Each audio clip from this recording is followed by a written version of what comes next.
오늘 말씀은 요한계시록 18장 전체를 함께 살펴보는 시간을 갖겠습니다. 먼저 18장 1절부터 끝절까지 함께 읽도록 하겠습니다.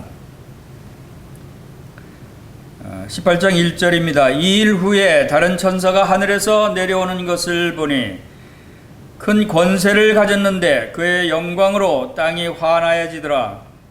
힘찬 음성으로 외쳐 이르되 무너졌도다 무너졌도다. 큰 성 바벨론이여, 귀신의 처소와 각종 더러운 영이 모이는 곳과 각종 더럽고 가증한 새들이 모이는 곳이 되었도다. 그 음행의 진노의 포도주로 말미암아 만국이 무너졌으며 또 땅의 왕들이 그와 더불어 음행하였으며 땅의 상인들도 그 사치의 세력으로 치부하였도다 하더라. 또 내가 들으니 하늘로부터 다른 음성이 나서 이르되 내 백성아 거기서 나와 그의 죄에 참여하지 말고 그가 받을 재앙들을 받지 말라. 그의 죄는 하늘에 사무쳤으며 하나님은 그의 불의한 일을 기억하신지라. 그가 준 그대로 그에게 주고 그의 행위대로 갑절을 갚아주고 그가 섞은 잔에도 갑절이나 섞어 그에게 주라. 그가 얼마나 자기를 영화롭게 하였으며 사치하였든지 그만큼 고통과 애통함으로 갚아주라. 그가 마음에 말하기를 나는 여왕으로 앉은 자여 과부가 아니라 결단코 애통함을 당하지 아니하리라 하니, 그러므로 하루 동안에 그 재앙들이 이르니 곧 사망과 애통함과 흉년이라. 그가 또한 불에 살라지리니 그를 심판하시는 주 하나님은 강하신 자이심이라. 그와 함께 음행하고 사치하던 땅의 왕들이 그가 불타는 연기를 보고 위하여 울고 가슴을 치며 그의 고통을 무서워하여 멀리 서서 이르되 화이또다 화이또다. 큰성 경관성 바벨론이여, 한 시간에 내 심판이 이르렀다 하리로다. 땅의 상인들이 그를 위하여 울고 애통하는 것은 다시 그들의 상품을 사는 자가 없음이라. 그 상품은 금과 은과 보석과 진주와 세마포와 자주 옷감과 비단과 붉은 옷감이요 각종 향목과 각종 상아그릇이요 값진 나무와 구리와 철과 대리석으로 만든 각종 그릇이요 계피와 향과 향유와 유향과 포도주와 감람유와 고운 밀가루와 밀이요 소와 양과 말과 수레와 종들과 사람의 영혼들이라. 바벨론아, 내 영혼이 탐하던 과일이 내게서 떠났으며 맛있는 것들과 빛난 것들이 다 없어졌으니 사람들이 결코 이것들을 다시 보지 못하리로다. 바벨론으로 말미암아 치부한 이 상품의 상인들이 그의 고통을 무서워하여 멀리 서서 울고 애통하여 이르되 화이또다 화이또다. 큰 성이여, 세마포 옷과 자주 옷과 붉은 옷을 입고 금과 보석과 진주로 꾸민 것인데 그러한 부가 한 시간에 망하였도다. 모든 선장과 각처를 다니는 선객들과 선원들과 바다에서 일하는 자들이 멀리 서서 그가 불타는 연기를 보고 외쳐 이르되 이 큰 성과 같은 성이 어디 있느냐 하며 티끌을 자기 머리에 뿌리고 울며 애통하여 외쳐 이르되 화이또다 화이또다. 이 큰 성이여, 바다에서 배부리는 모든 자들이 너의 보배로운 상품으로 취부하였더니 한 시간에 망하였도다. 하늘과 성도들과 사도들과 선지자들과 그로 말미암아 즐거워하라. 하나님이 너희를 위하여 그에게 심판을 행하셨음이라 하더라. 이에 한 힘센 천사가 큰 맷돌 같은 돌을 들어 바다에 던져 이르되 큰 성 바벨론이 이같이 비참하게 던져져 결코 다시 보이지 아니하리로다. 또 검은 곳 하는 자와 풍류하는 자와 둥서 부는 자와 나팔 부는 자들의 소리가 결코 다시 내 안에서 들리지 아니하고 어떠한 세공업자든지 결코 다시 내 안에서 보이지 아니하고 또 맷돌 소리가 결코 다시 내 안에서 들리지 아니하고 등불빛이 결코 다시 내 안에서 비치지 아니하고 신랑과 신부의 음성이 결코 다시 내 안에서 들리지 아니하리로다. 너희 상인들은 땅의 왕족들이라. 네 복술로 말미암아 만국이 미혹되었도다. 선지자들과 성도들과 및 땅 위에 죽임을 당한 모든 자의 피가 그 성 중에서 발견되었느니라 하더라. 아멘. 요한계시록 18장 말씀을 읽었습니다.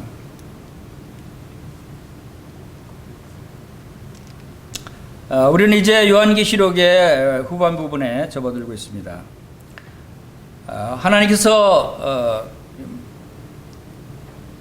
사도 요한에게 계시하신 이 요한계시록, 예수 그리스도를 통해서 말씀하신 이 계시의 말씀을 통해서 우리가 앞으로 되어질 일, 마지막 때에 일어날 일들에 대해서 공부를 하고 있습니다.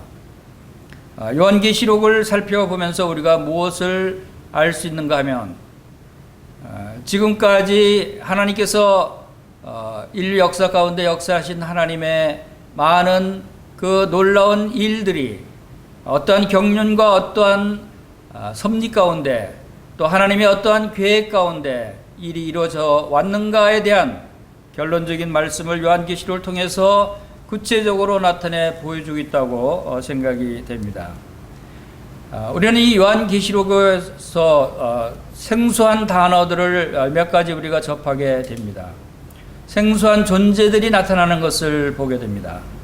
그것은 요한계시록은 그대로 영적인 세계에 대해서 우리에게 눈을 띄워주고, 또 보이지 않는 세계, 영적인 세계에서 일어나는 많은 엄청난 일들이 이제 구체적으로 우리에게 그림으로 보여주고 있는 것이 요한계시록입니다. 특별히 요한계시록에는 이 세상 이 땅을 의미하는 이 세상에 일어나고 있는 많은 일들을 보여주고 있습니다. 이 세상을 지배하는 영적인 존재가 어떠한 존재들이 있는가에 대해서 말씀해주고 있습니다. 특별히 우리는 12장에서 붉은 용에 대해서 알 수가 있었습니다. 그리고 13장에서는 두 짐승들에 대한 말씀을 주셨습니다. 그리고 17장에서는 큰 음녀에 대해서 말씀하시고, 또 18장에 와서는 이제 큰 성 바벨론에 대해서 말씀하고 있는 것을 봅니다. 이것은 우리가 생소한 그러한 그 용어들일지라도, 그러나 이 존재들을 통해서 하나님께서 지금까지 행해 오신 많은 일들을 드러내고 계십니다. 그리고 이 존재들이 어떠한 존재들이는지, 이 존재들의 정체가 무엇인지, 그리고 또 이들을 통해서 이 세상, 우리가 살고 있는 이 세상이 어떤 세상인가 하는 이 세상의 정체를 드러내고 있다고 보여집니다. 붉은 용이나 짐승들이나 음녀나 큰 바벨론 성, 이러한 존재들은 바로 이 세상을 지배하고 있는, 이 세상의 임금이라고도 하는, 이 세상에 영향을 주고 있는 많은 악한 존재들을 지칭하고 있다고 봅니다. 즉 하나님을 대적하는 존재들입니다. 우리가 살펴보는 이 18장은 제목이 바벨론의 멸망에 관한 이야기입니다.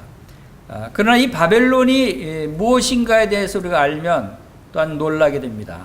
이 바벨론은 바로 큰 음녀라고도 했고, 그것은 큰 음녀이며 큰 성 바벨론의 존재는 바로 우리가 살고 있는 이 땅의 이 세상을 지칭하고 있다. 이 세상의 실체의 모습을 이 영적 존재들이 드러내고 있다는 것을 우리가 알 수가 있습니다. 그래서 이 큰 음녀, 17장에서 큰 음녀는 곧 큰 성 바벨론이라고 말씀하셨듯이, 지금 우리가 읽는 이 18절은 17장에서 나타낸 큰 음녀에 대해서, 음녀의 심판에 대해서 17장에서 언급을 하셨는데, 그 심판의 구체적인 내용이 곧 큰 성 바벨론의 모습으로 드러나고 있는 것을 우리가 보게 됩니다. 그리고 또 중요한 것은 이 바벨론이라고 하는 이 단어의 뜻이, 우리 바벨의 시초가 왜 하필 이 세상을 바벨론이라고 하느냐 하는 것은, 이 바벨론은 지금까지 인류 역사 가운데 타락하고 우상 숭배하고 하나님을 대적하는 이 세상 그 세력들의 전체의 상징적인 단어가 바벨론입니다.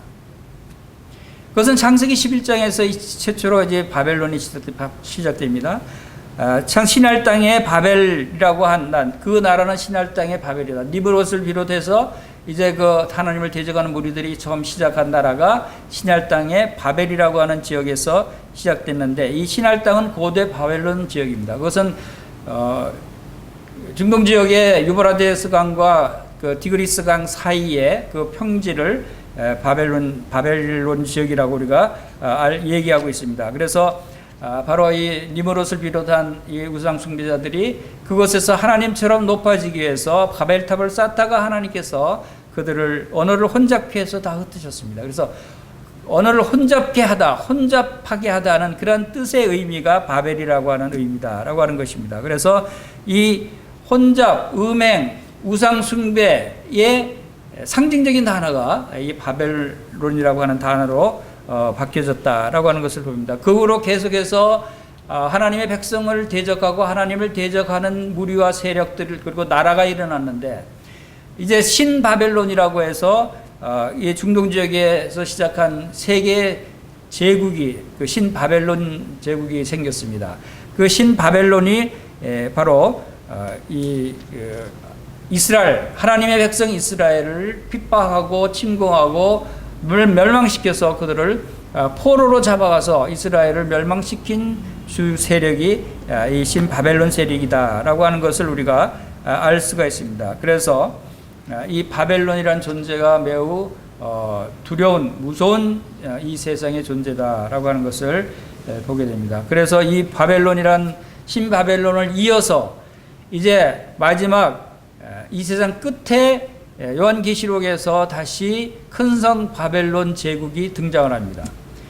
그래서 창세기 11장에서 등장한 바벨론이 그리고 이제 이스라엘 백성들을 멸망시킨 그 신 바벨론 제국을 이어서 이제 요한계시록에서 이 큰 성 바벨론이라는 이 온 세상의 전체를 가리키는 타락한 존재의 무리들을 이 바벨론이라고 칭하면서 이 바벨론의 멸망에 대해서 상세하게 말씀해 주고 있는 부분이 요한계시록 이제 18장입니다. 그래서 바벨론, 바벨탑, 바벨론 제국, 큰성 바벨론, 이런 바벨론이라고 하는 단어는 하나님을 대적하는 나라고 하나님을 대적하는 세력이고 바로 이 땅의 실체, 이 세상에 보이지 않는 이 세상에 큰 거대한 실체를 의미한다라고 우리가 볼 수가 있는 것입니다. 그렇게 해서 오늘 이제 요한계시록 18장 1절부터 한번 각 절의 내용들을 살펴보는 시간을 갖도록 하겠습니다. 18장 1절부터 몇 구절 살펴보겠습니다.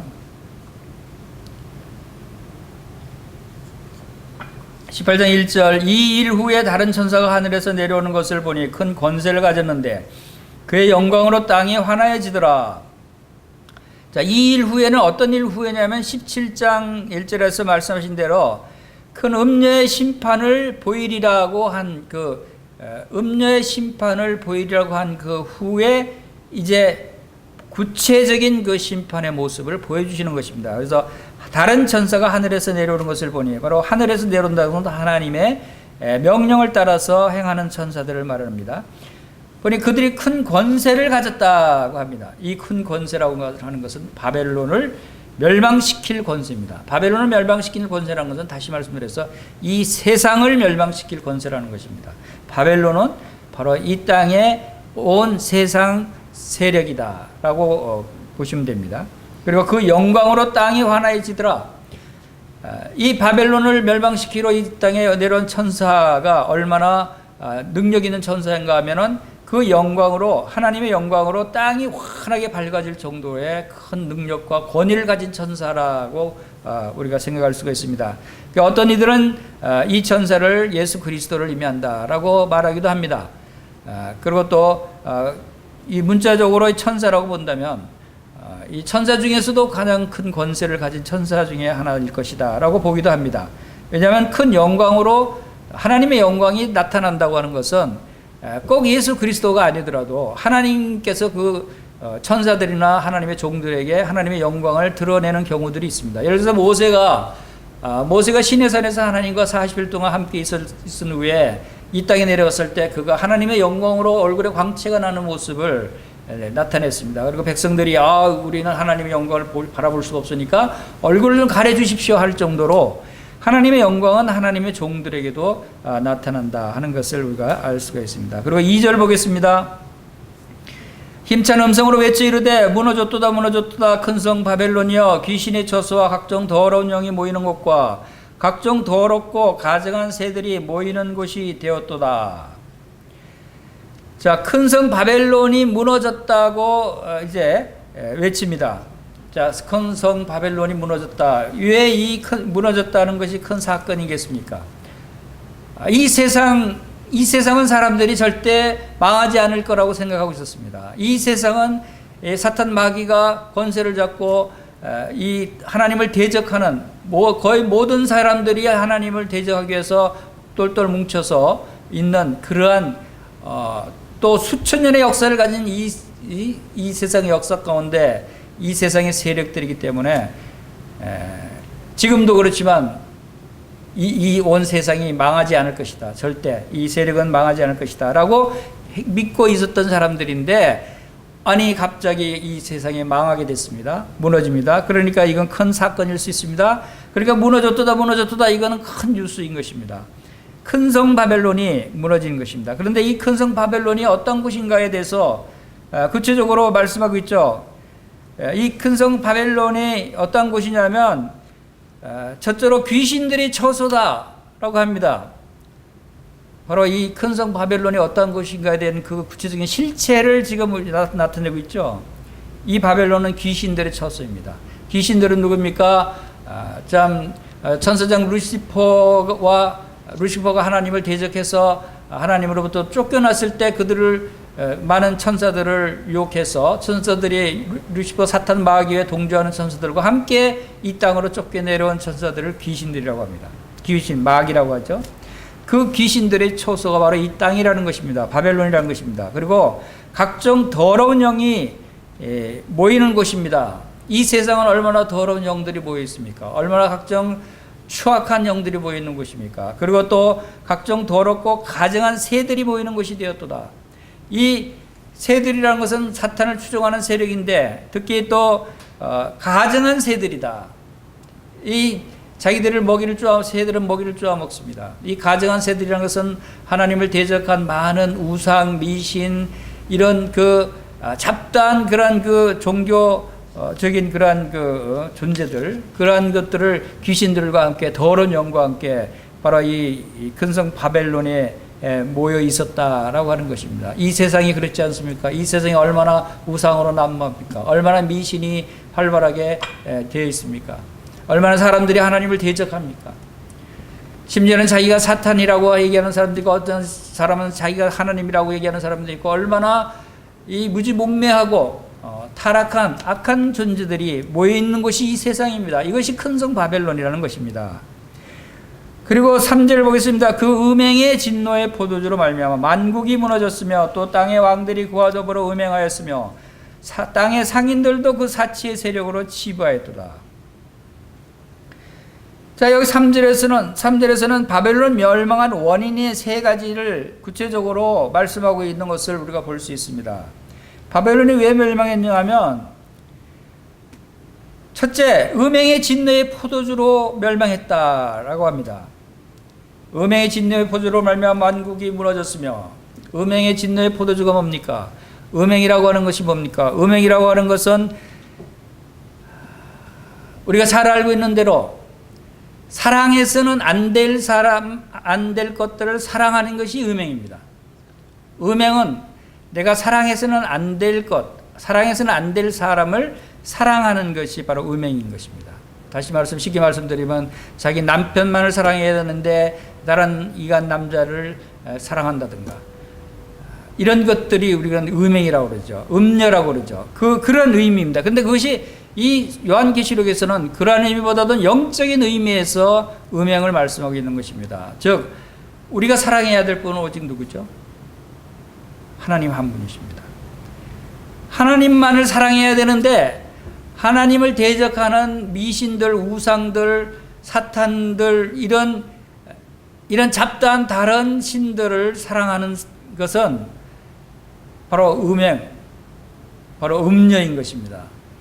하나님이 요한일서 2장 15절에 이렇게 말씀하십니다. 요한일서 2장 15절 함께 찾아보겠습니다. 요한일서 내용을 통해서 우리가 누구를 사랑해야 되는가를 잘 알 수 있는 내용입니다. 요한일서 2장 15절, 16절, 17절 읽겠습니다. 이 세상이나 세상에 있는 것들을 사랑하지 말라. 누구든지 세상을 사랑하면 아버지의 사랑이 그 안에 있지 아니하니 이는 세상에 있는 그 모든 것이 육신의 정욕과 안목의 정욕과 이생의 자랑이니 다 아버지께로부터 온 것이 아니요 세상으로부터 온 것이라. 이 세상도 그 정욕도 지나가되 오직 하나님의 뜻을 행하는 자는 영원히 거하느니라. 자, 분명하게 말씀하고 있습니다. 이 세상이나 이 세상에 있는 것들을 사랑하라고 말씀하십니까? 사랑하지 말라고 말씀하십니까? 이 세상에 있는 것, 이 세상을 사랑하지 말라고 말씀하십니다. 왜냐하면 그곳에는 하나님의 사랑이 그 안에 있지 않다. 하나님만을 사랑해야 한다는 것입니다. 하나님을 사랑해야 할 사람이 하나님도 사랑하고 이 세상도 사랑하고 세상에 있는 부귀영화도 사랑하고, 그러면 그러한 사람을 영적으로 음녀라고 얘기합니다. 그것을 음행이라고 얘기하고 있는 것입니다. 음행의 진노의 포도주, 이것은 그러한 것에 그 음행에 빠져 있으면 바로 진노의 포도주를 마시는 것과 마찬가지다라고 하는 것입니다. 이 세상에 있는 모든 것들이 뭐라고 그랬습니까? 육신의 정욕과 안목의 정욕과 이생의 자랑이니 다 아버지께로 온 것이 아니요 세상으로부터 온 것이다. 여러분, 육신의 정욕이, 여러분의 이 안목의 정욕이, 우리는 보는 것을 많이 추구합니다. 또 육신의 즐거움과 쾌락을 추구합니다. 이생의 자랑, 이생에서 얼마나 그 부와 사치와 권력을 자랑합니까?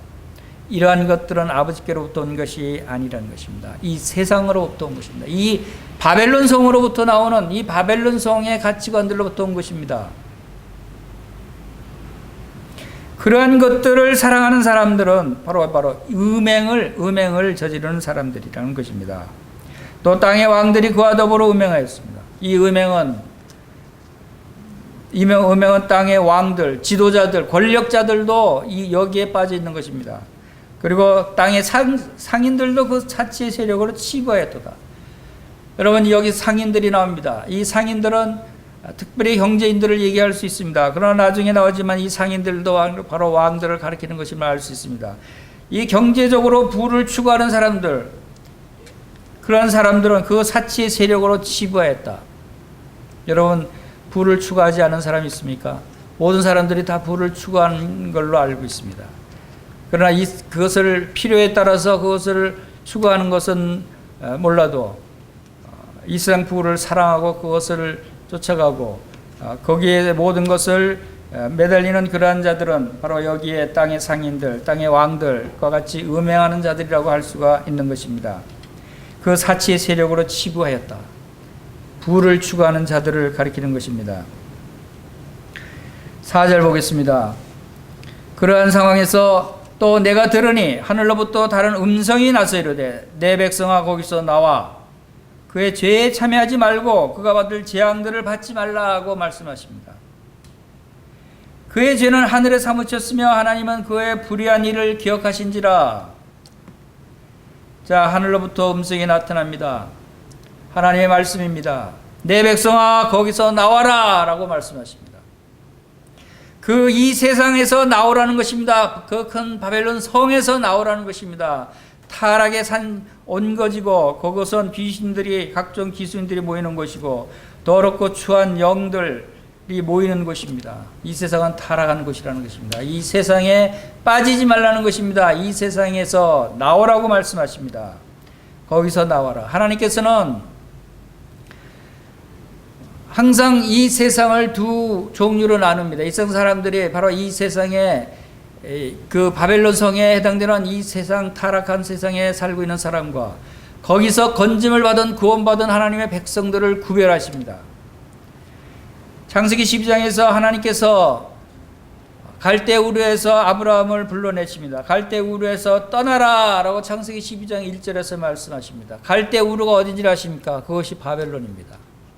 중동 지역의 유브라데 강 건너편에 그것 지역, 지금 옛날에 바벨론 지역이었는데 그것 지역에 살던 아브라함을 나오라고 명령하셔서 아브라함이 그래서 강을 건넙니다.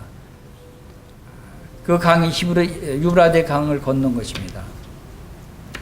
히브리라고 하는 히브리인들을 유대인을 히브리라고 얘기합니다. 그 히브리라고는 단어의 뜻이 무언가 하면 바로 강을 건넌 사람들이라는 뜻입니다. 히브리인은 바로 아브라함으로부터 유래되는데 아브라함이 유브라데 강을 건너 하나님의 명령을 따라서 거기서 나오라고 했을 때 그 강을 건넌 사람이라고 해서 히브리인이라고 불려진 것입니다. 그와 같이 바로 우리는 바벨론에서부터 나와야 되는 것입니다. 롯도 소돔과 고모라 성을 멸망하시기 전에 롯을 그곳에서 나오라고 해서 떠나라고 했습니다. 그랬을 때 롯과 그의 딸들과 아내가 떠났지만 그 아내는 떠나오다가 뒤에서 소돔과 고모라 성을 불러 심판하는 그 소리를 듣고 뒤를 돌아보는 바람에 소금기둥이 되어버리지 않았습니까? 하나님은 분명히 이 악한 세상에서부터 떠나라고 말씀하십니다. 하나님은 자기 백성들을 보호하시기 위한 것입니다.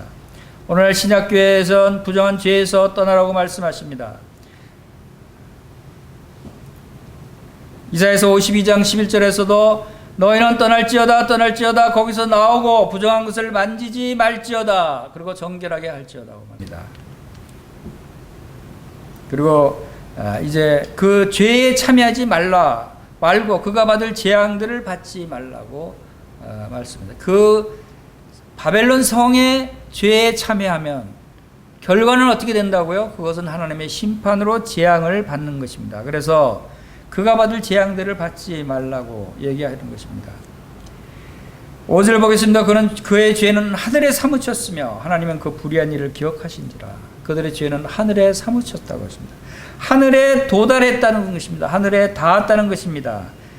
여러분들은 이 세상에 빠져 있지 마시고 그곳에서 나오시기 바랍니다. 여러분 아직 예수 그리스도를 만나지 못했다면 예수 그리스도를 믿고 이 세상에서 나오시기 바랍니다. 회개하시기 바랍니다.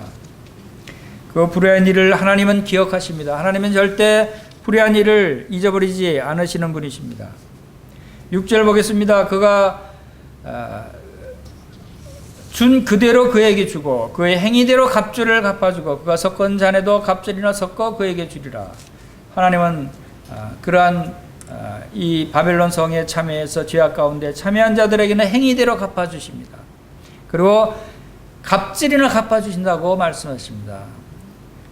하나님은 우리의 행한 대로 갚으시는 분이십니다. 여러분들이 선한 행위를 하고 여러분의 예수 그리스도를 믿고 선한 무리들 가운데 교회 가운데 있는 성도라면 거기에 합당한 상급으로 갚아주시는 것입니다. 7절 보겠습니다. 그가 얼마나 자기를 영화롭게 하였으며 사치하였든지 그만큼 고통과 애통함으로 갚아주라. 그가 마음에 말하기를 나는 여왕으로 앉은 자여 과부가 아니라 결단코 애통함을 당하지 아니하리라 하니 그러므로 하루 동안에 그 재앙들이 이르리니 곧 사망과 애통함과 흉년이라. 그가 또한 불에 살라지리니 그를 심판하시는 주 하나님은 강하신 자이심이라. 자, 7절에서 그가 얼마나 자기를 영화롭게 했는가. 이 바벨론 성에 거하는 사람들, 이 세상 사람들을 말하고 있는 것입니다. 이 세상 사람들의 모습입니다. 그것이 바벨론 정신을 가지고 있는 이 세상 사람들의 모습을 적나라하게 여기서 표현하고 있는 것입니다. 그들은 어떤 모습입니까? 첫째, 자기를 영화롭게 했다. 즉 자기 교만이 나타나는 것을 봅니다. 자기 위주의 삶을 사는 것입니다. 이 세상 사람들은 물질주의와 인본주의와 쾌락주의와 자기주의로 살아가고 있습니다. 그렇지 않습니까? 이 세상 사람들에게 어떤 희생을 볼 수가 있습니까? 이 세상 사람들에게 진정한 사랑을 볼 수가 있습니까? 다 자기 쾌락과 자기 욕심과 자기의 부를 추구하는 자기를 영화롭게 하기 위해서 살아가고 있는 그런 모습들을 우리가 보게 됩니다. 그것은 바로 사탄 마귀의 본성인 것을 우리가 알 수가 있습니다. 얼마나 자기를 높이는가. 그것은 마음에 말하기를 나는 여왕으로 앉은 자요. 이 음녀, 바벨론 성의 음녀는 나는 여왕으로 앉은 자요 라고 외칩니다. 이것은 무슨 뜻입니까? 이 음녀는 여자입니다. 여자로서 가장 높은 자리가 어떤 자리입니까? 당시만 해도 여자는 여왕이 거의 없을 때였으니까 왕은 남자였습니다. 그러면 여자로서 가장 높은 자리는 여왕의 자리 아닙니까? 여왕. 나는 여왕이요. 이 세상에서 가장 높은 자리에 내가 앉은 자라고 자만하고 얘기하고 있는 것입니다. 그리고 뭐라고 말합니까? 과부가 아니라고 합니다. 그리고 결단코 애통함을 당하지 아니라. 과부는 남편이 죽은 사람을 여자를 과부라고 합니다. 그리고 과부는 애통하죠. 과부는 불쌍하죠. 과부는 누가 돌보는 사람이 없습니다. 여자 중에 가장 불쌍한 사람이 과부라고 얘기합니다. 그와 같이 결단코 애통함을 당하지 아니하리라 합니다. 그런데 이러한 높은 여왕과 같이 자기를 영화롭게 하고 사치했던 이 음녀, 큰 음녀가 8절에 보겠습니다. 그러므로 하루 동안에 그 재앙들이 이른다고 했습니다. 오랫동안 그 유지했던 그들의 부귀영화, 그들의 죄악, 우상숭배와 음행들을 망하는 것은 단 하루입니다. 단 한순간입니다. 하루 동안의 재앙들이 이른다고 말씀하십니다. 어떤 재앙이 이른다고 말씀하십니까? 사망과 애통함과 흉년이라고 말씀하십니다. 이 사망과 애통함과 흉년은 바로 이 7절에서 큰 음녀가 나는 여왕이여 과부가 아니다 라고 자만스럽게 얘기했던 것처럼 과부가 아니라 것은 내 남편은 죽지 않는다, 죽음이 없다 라고 얘기했지만 그러나 여기서는 사망의 재앙을 당한다 라고 하는 것입니다. 그리고 결단코 애통함을 당하지 않겠다고 호언장담했지만 그러나 하루 동안의 애통함을 당하게 된다고 말씀하고 있습니다. 그리고 흉년이 들리라고 말씀하십니다. 자기를 영화롭게 하고 사치스럽게 부귀영화를 누리던 그 음녀가 이제는 하루 만에 흉년을 당해서 초라한 모습으로 이 변하는 재앙을 받는 그런 모습을 말씀하고 있는 것입니다. 9절 보겠습니다. 그와 함께 음행하고 사치하던 땅의 왕들이 그가 불타는 연기를 보고 위하여 울고 가슴을 치며 그 고통을 무서워하여 멀리 서서 이르되 화이토다 화이토다 큰 성 병관성 바벨론이여 한 시간에 내 심판이 이르렀다 하리로다. 그와 함께 음행하던 그 음료와 함께 음행하던 그 사치하던 땅의 왕들이라고 했습니다. 땅의 권력자들입니다. 땅의 지도자들입니다. 땅의 기업인들입니다. 많은 부월을 치부하던 그러한 많은 사람들이 하루 만에 그러한 부귀영화가 싹 망해버리고 그 치부하던 그 근거가 사라져버리니까 얼마나 애통해야 합니까? 울고 가슴을 칠 정도로 그들이 통곡하는 모습을 봅니다. 그리고 고통을 무서워해서 멀리 서서 말하고 있습니다. 화이토다 화이토다 큰 성 견고한 바벨론이요. 자, 그 견고성이 한 시간에 심판이 이르렀다 통곡합니다. 여러분 여기 견고한 성 바벨론, 이 바벨론이 얼마나 견고한 성이었냐 하면 이스라엘을 침공했던 바벨론 제국의 성이 유브라데 강과 티그리스 강 사이에 그 견고한 성을 구축을 했습니다. 바벨론 성. 난공불락의 성이라고 할 정도로 그 성은 어마어마하게 지었습니다. 그 성의 규모가 얼마나 어마어마했냐면 성벽의 두께가 무려 8m 가까이 되어 있습니다. 여러분 그냥 이 벽 두께는 보통 이 정도 이 정도가 아니라 8m가 벽이에요. 벽 두께가 8m가 되는 성벽을 쫙 둘렀습니다. 그것을 거의 한 15km 되는 그 성 전체를 그것도 이중으로 7m, 8m 되는 성벽을 두르고 또 그 안쪽에 또 8m 되는 성벽을 둘러서 이중으로 이렇게 엄청난 큰 성을 둘렀으니 누가 그 성을 무너뜨리고 침공에 들어올 수 있겠습니까? 당시만 해도 불가능한 것이었습니다. 난공불락의 요새였어요. 그러니까 견관성 바벨론이라고 합니다. 그리고 그 주위에다 성 주위에다가 유브라데 강을 끌어다가 성 주위를 흐르게 했습니다. 그러니까 강을 건너야 성벽에 이르는데 강을 건너기도 전에 화살로 다 죽게 되죠. 성벽에 도달했다 그래도 그 두꺼운 성을 올라갈 수도 없죠. 정말 난공불락입니다. 그 성이 바벨론 성이에요.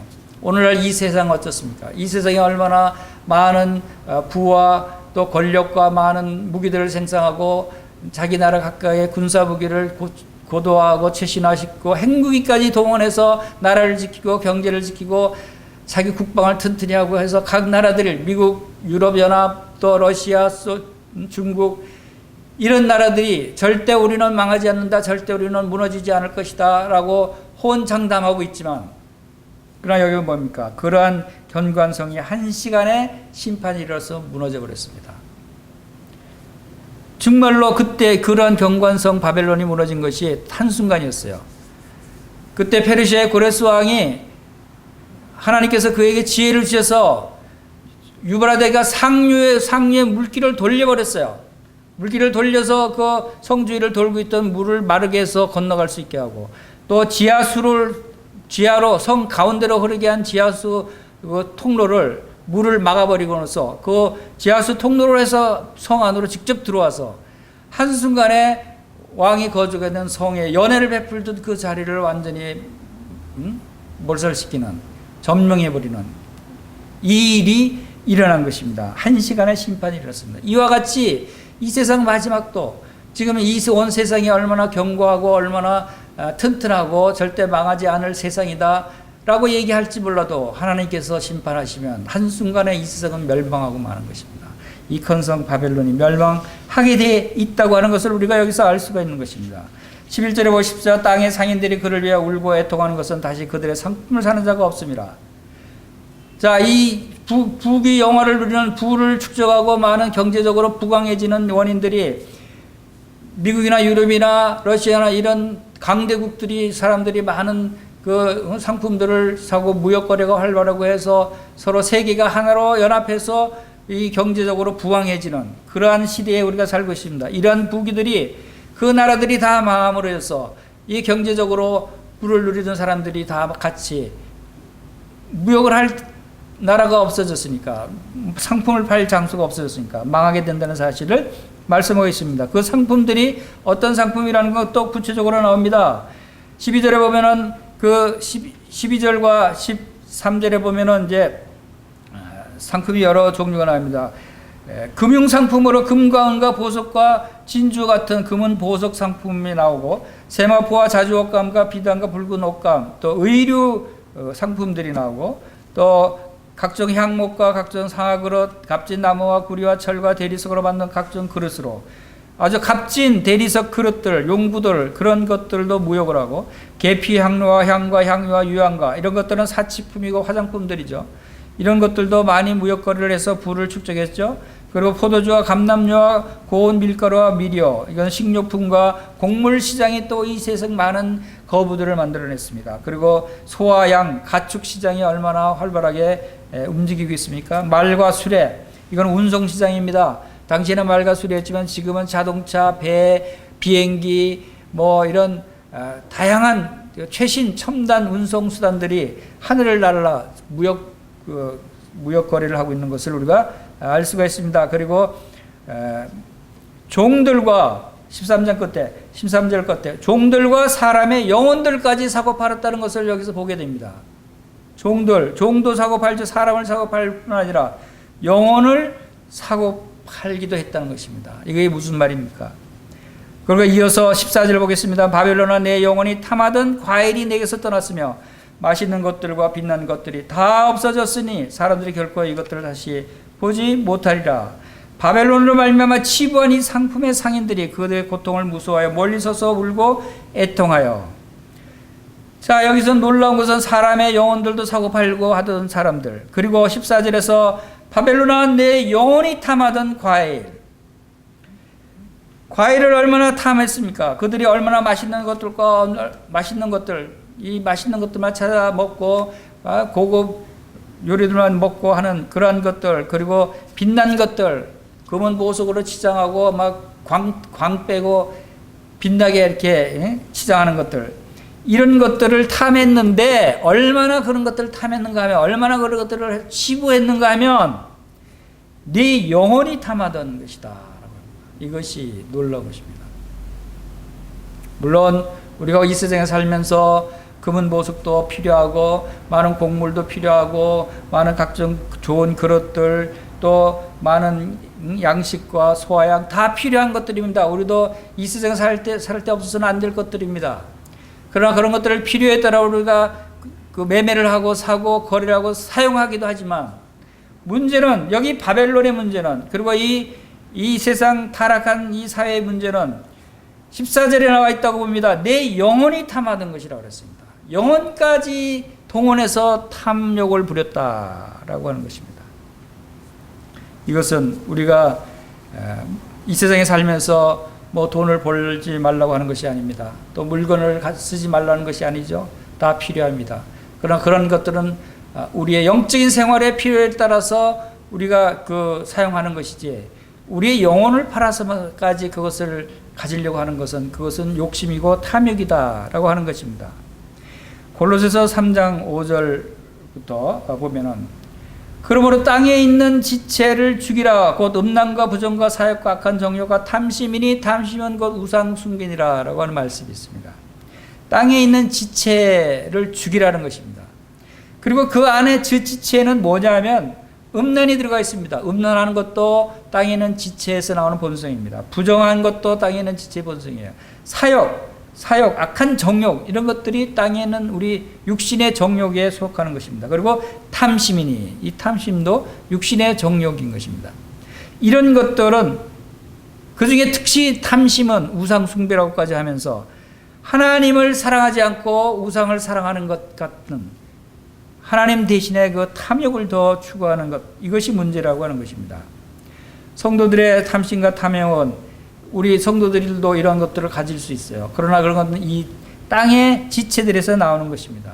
우리들은 이 영혼에서 나오는 탐욕을 가져서는 안 된다고 하는 것입니다.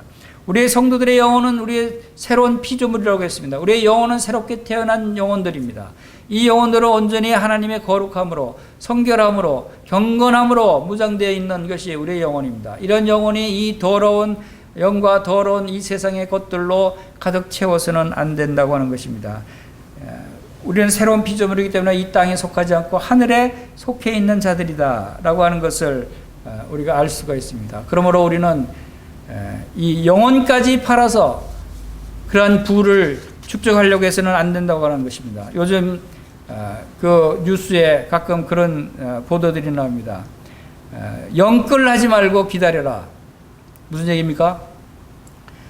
요즘 부동산 가격이 하늘 높은 줄 모르고 치솟고 하니까 20대, 30대 젊은 층들이 영끌해서 집을 살려고 난리가 치는 모양입니다. 국토부 장관이 이 말을 했습니다. 영끌하지 말고 기다렸다 살아. 지금 퇴임한 장관이죠. 그 영끌이 뭡니까? 영끌. 영혼까지 끌어다가 모아서 집을 살려고 하지 말라는 것입니다. 그것은 자기의 영혼을 팔아서라도 자기의 모든 것을 다 동원해서 이 세상의 집이 최고인 것처럼 영혼까지 끌어모아서 집을 살려고 하는 그러한 20대, 30대가 요즘 많이 늘었다는 것입니다. 그것은 바로 이 영혼이 탐하던 부동산이라고 얘기할 수 있는 것입니다. 이것은 바로 악한 생각들입니다. 이것은 우상 숭배가 되는 것입니다. 그 정도로 여러분들이 만약에 영끌해서 부동산을 사야 됐다고 생각하면 그건 부동산이 여러분의 우상 숭배인 것입니다. 우상인 것입니다. 영혼을 거기다 끌어들이지 마십시오. 영혼으로 탐욕을 품지 말아야 하는 것입니다.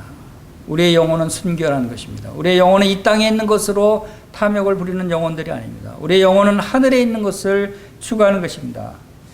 그러므로 그리스도와 함께 다시 살리심을 받았으면 위의 것을 찾으라고 골로새서 3장 1절에서 말씀하고 있습니다. 우리는 그리스도와 함께 죽었다가 다시 살아난 자들입니다. 다시 살아난 새로운 생명입니다.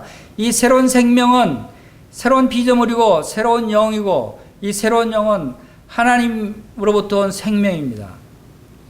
우리는 예수 그리스도 안에 있는 우리의 생명은 하나님께서 바로 하나님의 생명 안에 감춰져 있는 생명이다라고 말씀을 하고 있는 것입니다. 그래서 우리는 위에 하늘의 것을 바라봐야 된다. 이 바벨론의 사람들은 오늘날 영끌에서 부동산을 살려고 하는 사람들처럼 영끌에서 과일을 탐하고 영끌에서 맛있는 것을 추구하고 영끌에서 빛난 것을 찾고 영끌에서 사치와 치부를 하려고 하고 영끌에서 돈을 모으려고 하는 이러한 모습들이 있었다라고 하는 것을 우리가 여기서 볼 수가 있습니다. 우리 디모데전서 6장 7절 또 12절까지 말씀을 읽겠습니다.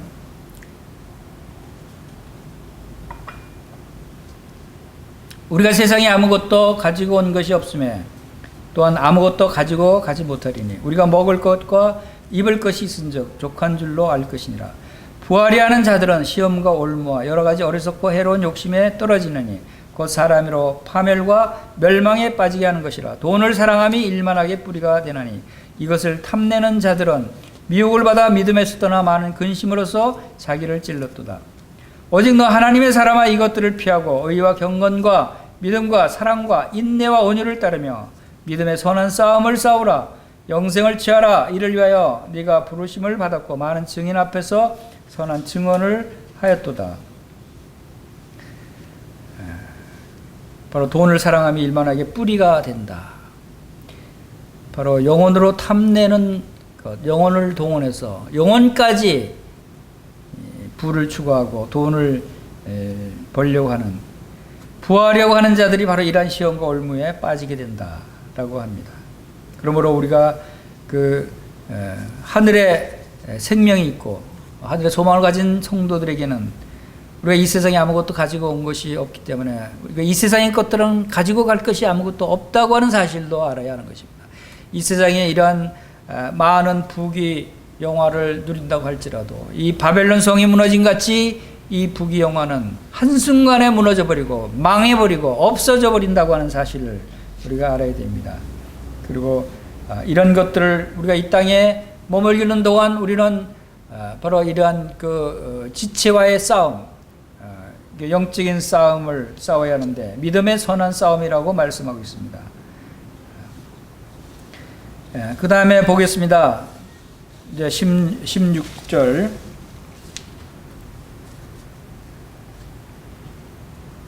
16절 이르되 화이토다 큰 성이여 세마포옷과 자주옷과 붉은 옷을 입고 금과 보석과 진주로 꾸민 것인데 그러한 부가 한 시간에 망하였도다. 모든 선장과 각처를 다니는 선객들과 선원들과 바다에서 일하는 자들이 멀리 서서 그가 불타는 연기를 보고 외쳐 이르되 이 큰 성과 같은 성이 어디 있느냐 하며 티끌을 자기 머리에 뿌리고 울며 애통하며 외쳐 이르되 화이토다 이 큰 성이여 바다에서 배부리는 모든 자들이 너의 보배로운 상품으로 취구하였더니 한 시간에 망하였도다. 하늘과 성도들과 사도들과 선지자들아 그로 말미암아 즐거워하라. 하나님이 너희를 위하여 그에게 심판을 행하였음이라 하더라. 자, 우리는 이 바빌론 성의 망함으로써 또 그 망함으로써 이제 그들 자신이 부귀 영화가 망하게 된 자들의 애통함을 보게 됩니다. 그들이 계속 외치죠. 화이토다. 망했다는 것입니다. 그들이 어떤 옷을 입고 있었습니까? 세마포옷과 자주옷과 붉은 옷. 이것은 큰 음녀의 옷입니다. 17장에서 음녀들이 입었던 옷과 똑같은 옷이죠. 그리고 금과 보석과 진주로 치장을 했습니다. 화려한 보석으로 치장한 그런 부를 누리던 사람들이었는데 이제 망했다고 한탄하고 있는 것입니다. 그 부가 한 시간에 망하였도다. 이 세상의 부는 한 시간에 망합니다. 이 세상에 많은 재물은 있다가도 없어질 수 있습니다.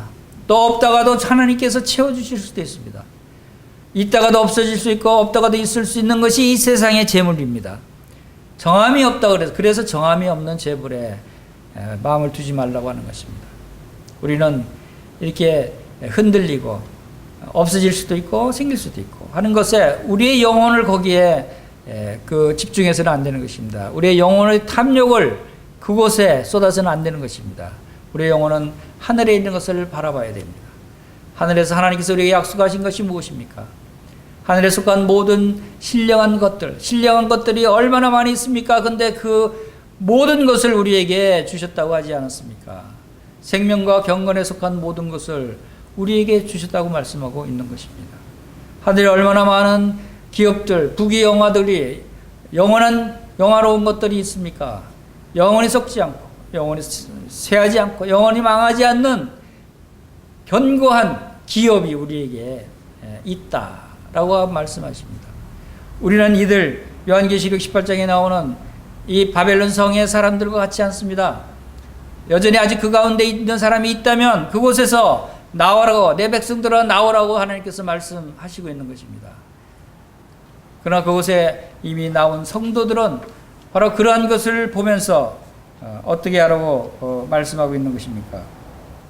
여기에 그 부가 한 시간에 망하였고, 또 여기 보면은 많은 선장과 선객, 선원들이 나오고 일하는 자들이 나옵니다. 이 사람들은 이 부를 추구하기 위해서 이 세계의 경제를 움직이는 그런 경제인들과 또한 무역업자들과 운송업자들, 이런 모든 사람들을 일컫는 것일 것입니다. 그리고 불타는 연기, 이 온 세상이 불타서 연기가 막 솟아오르는 것을 볼 때 그들은 부가 다 망했다고 이제 통곡을 하는 것입니다. 그리고 애통을 한다고 말합니다. 모든 자들이 너의 보배로운 상품으로 취구하였더니 한 시간에 망하였도다. 한 시간에 망하였도다. 한 시간에 망했다는 이 말씀이 여러 번 나옵니다. 그것은 바로 이 세상에 좋아 보이고 또 많은 것들이 부귀영화를 누리고 있다 할지라도, 재물이 많다고 할지라도 그것은 한순간에 사라질 수 있다는 것입니다. 우리는 이것을 기억하라는 것입니다. 그러면 성도들은 여기서 놀라운 하나님께서 우리에게, 성도들에게 하시는 말씀이 또 20절에 주어집니다. 20절을 다시 읽어보겠습니다. 하늘과 성도들과 사도들과 선지자들아, 그로 말미암아 즐거워하라. 하나님이 너희를 위하여 그에게 심판을 행하였음이라 하더라.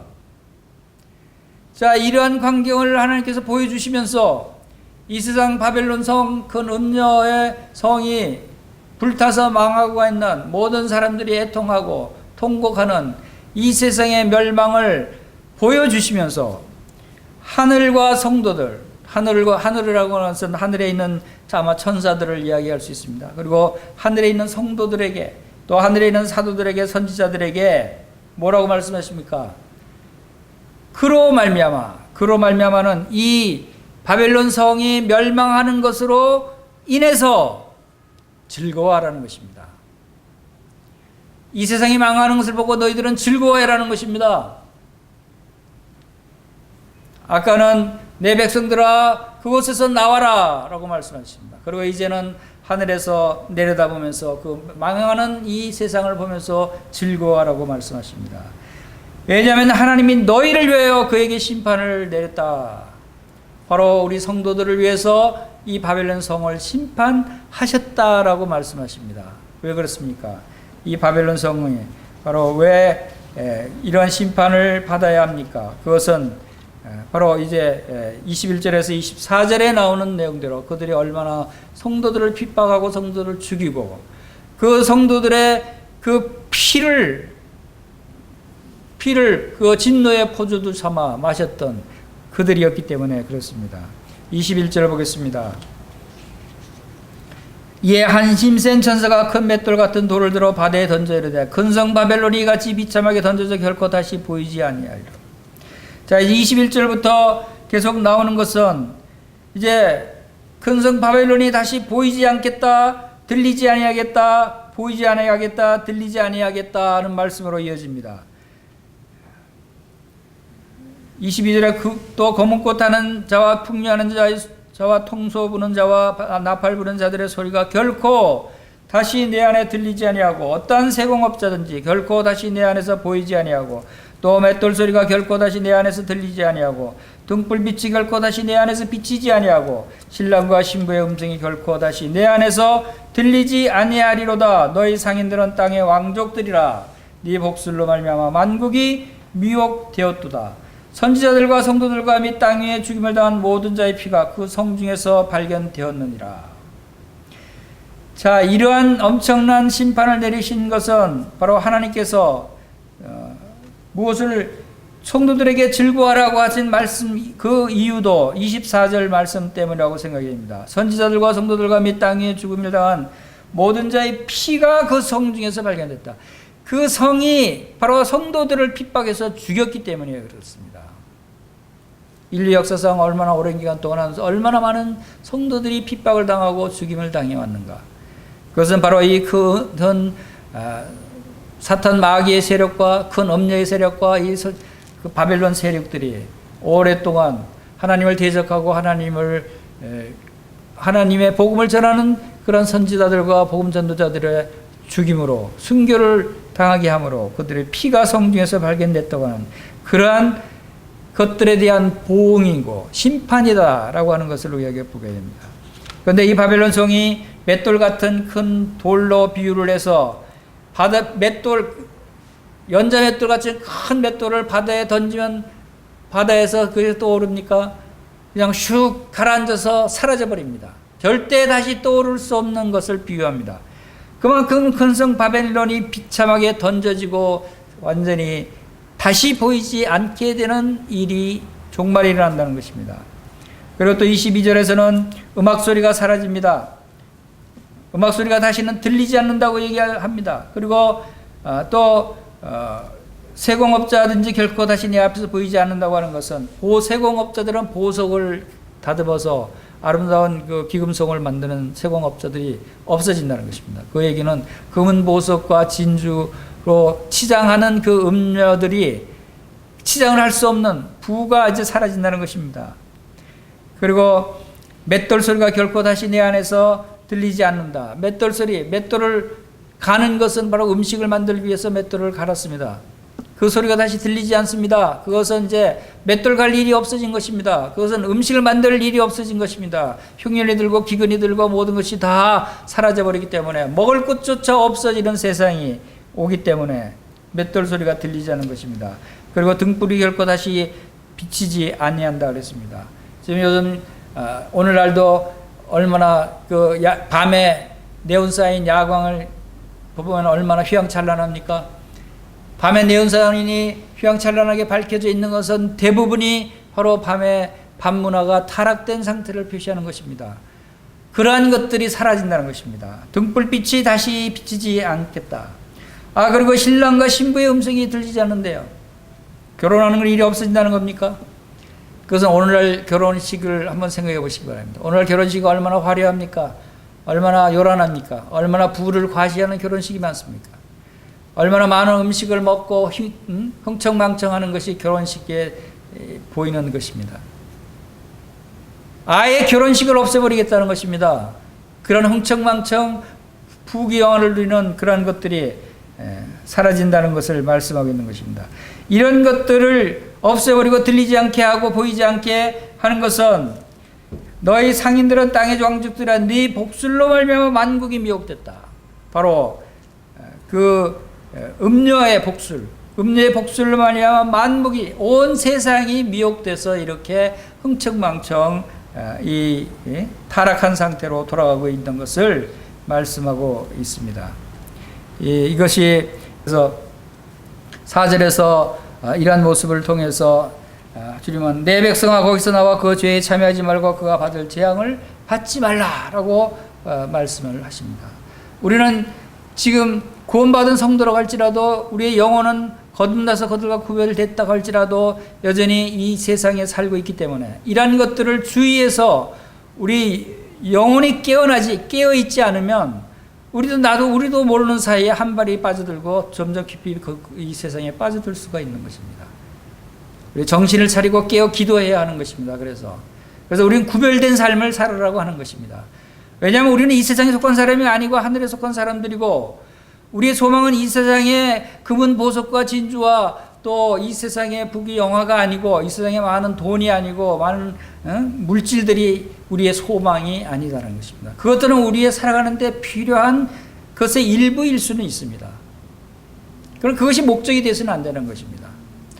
우리의 영끌에서 우리가 집중해야 될 것은 하늘에 있는 것들을 풍성케 하는 것입니다. 우리의 영혼을 끌어모아서 하늘의 소망을 우리가 추구해야 하는 것입니다. 하나님께서 우리에게 주신 그 소망이 어떠한 것인지를 알고 그것을 우리가 이 세상에서 누리면서 이 세상과 구별된 이 바벨론 성과 구별된 삶을 살아야 하는 것입니다. 어떤 사람들은 바벨론 성에서 나오라고 하니까 이 도시에서 나가서 저 산속에 깊이 들어가 살아야 되나 보다 이렇게 생각하는 사람도 있습니다. 그러나 그런 것이 아닙니다. 이 산속에 들어가 살아있어도 그 마음이 이 세상에 있으면 거기 가 있으나 마나한 것입니다. 하나님께서는 우리가 어디든지 우리의 마음을 보십니다. 우리의 영혼이 무엇을 추구하고 무엇을 사랑하고 있는지, 이 세상이나 이 세상에 있는 것들을 사랑하지 말라고 하셨듯이 우리의 육신의 정욕과 안목의 정욕과 이생의 자랑을 이 세상에서 바라보지 않게 되기를 바라는 마음이 있습니다. 바로 때로는 이러한 부유한 이 바벨론 성과 같은 이 세상에 살면서 왜 성도들이 초라하고 또한 많이 누리지 못하는 것에 대해서 좀 낙심하고 있는 그런 성도들도 있다고 생각이 됩니다. 그러나 하박국 선지자가 그러한 가운데서도 하나님을 찬양하고 즐거워할 수 있었던 것은 바로 비록 무화과 나무가 무성치 못하고 또 포도나무에 열매가 없고 감람나무에 소출이 없고 밭에 먹을 것이 없고 또 외양간에 우리의 양이 없고 외양간에 소가 없을지라도 나는 바로 나의 여호와로 말미암아 즐거워하며 나의 구원의 하나님으로 말미암아 나는 기뻐하리로다 라고 하는 고백을 우리가 할 수 있어야 하는 것입니다. 하박국 선지자는 그 비결을 알았습니다. 하박국 선지자는 바로 이러한 이 세상의 많은 부귀영화를 누리고 사람들이 우상을 숭배하고 음란하고 하나님 대신에 이 세상을 사랑하고 하는 그러한 모습 가운데서 그는 많은 낙담을 했지만 그러나 하나님을 바라보면서 그는 비록 그러한 것들은 나에게는 아무것도 없지만 나에게는 먹을 것이 없고 통장에 돈이 없고 직장도 없고 아무것도 없다고 할지라도 그러나 하나님이 나에게 계시면 하나님으로 인해서 나는 즐거워하고 기뻐할 수 있다라고 하는 것을 말씀하고 있는 것입니다. 하늘의 성도들과 사도들과 선지자들아 그로 말미암아 즐거워하라. 하나님이 너희를 위하여 그에게 심판을 행하였습니다 하더라. 이 세상 마지막 때를 심판하시는 하나님의 심판은 누구를 위한 심판입니까? 성도들을 위해서 심판하시는 것입니다. 성도들을 이제 온전히 구별된 삶을 살게 하시기 위해서 이 세상 모든 사람들은 하나님을 대적하고 하나님을 부인하고 우상 숭배하고 음란한 그런 바벨론 성과 같은 이러한 세상 사람들을 다 멸하시고 이제 새로운 천년왕국에서 온전히 하나님만 바라보고 살아갈 수 있는 그러한 성도들의 하나님의 왕국을 세우시기 위해서 이 세상을 심판하셨다고 하신 겁니다. 성도들을 위해서 심판하셨다고 하는 것입니다. 그래서 오늘 요한계시록 18장 말씀을 통해서 우리는 이 세상이 어떤 세력이고 이 세상이 어떤 것인가에 이 세상에 대한 실체를 우리가 알 수 있으면 좋겠습니다.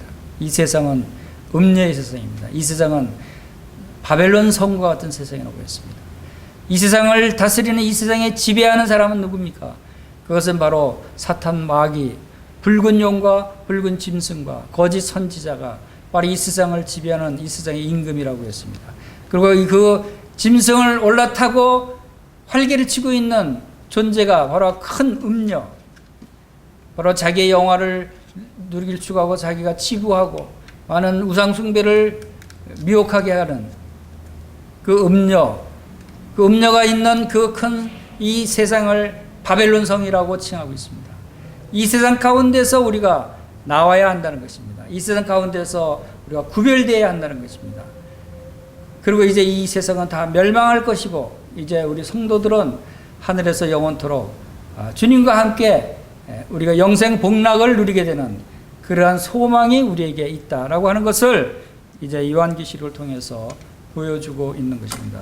이제 요한계시록은 이러한 영적인 세계를 이제 요약해서 우리에게 결론적으로 보여주는 책입니다. 이제 마지막 때가 다 됐습니다. 얼마 있으면 오실 이가 오시리니 지체하지 아니하시리라고 하신 대로 주님이 다시 오실 그날이 이제 다가왔습니다.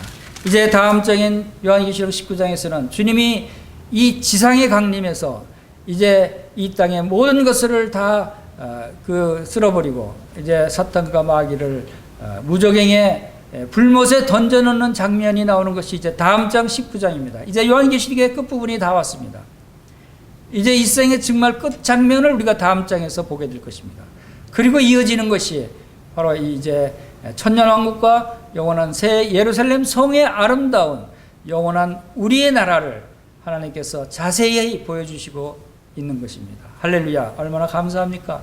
우리에게는 이런 소망이 있습니다. 이 요한계시록을 우리에게 주신 하나님께 감사를 드립니다. 우리는 이 소망 가운데 살아가시기 바랍니다. 하나님께 영광을 돌리는 모든 성도님들이 되시기를 간절히 원합니다. 감사합니다.